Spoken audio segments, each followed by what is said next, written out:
ఛాతీలో నొప్పిని మనలో చాలా మంది పెద్దగా పట్టించుకోరు. ఆయిలీ ఫుడ్ ఎక్కువగా తినటం వల్ల గ్యాస్ ఫామ్ అయిందని, అందుకే ఛాతీలో మంట వస్తుందని అనుకుంటారు. ఈనో పౌడరో, జెలిసిన్ టానిక్కో తాగి నిమ్మలంగా ఉంటూ ఉంటారు.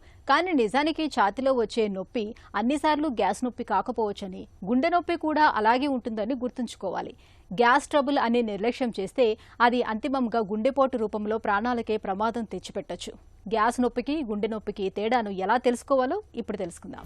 గ్యాస్ నొప్పి, గుండె నొప్పి అనేది అసలు కామన్ సెన్స్ కింద ప్రతిదీ గుండె నొప్పి అనేది నా ఉద్దేశం అండి. గ్యాస్ నొప్పిని ఇది హార్ట్ కాదు అని తెలుసుకోవడం అనేది ఫండమెంటల్. ఎందుకంటే హార్ట్ అయితే హాని చేస్తుంది, గ్యాస్ నొప్పి అయితే టాబ్లెట్తో పోతుంది.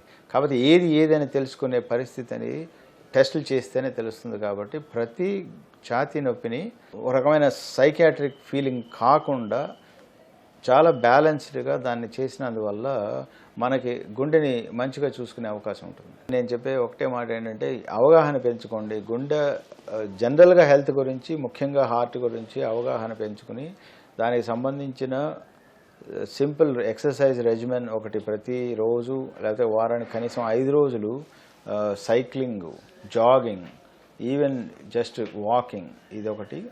అదేవిధంగా డైటరీ మాడిఫికేషన్స్ చేసుకుని ఊబకాయం రాకుండా చూసుకోగలిగితే బాగుంటుంది.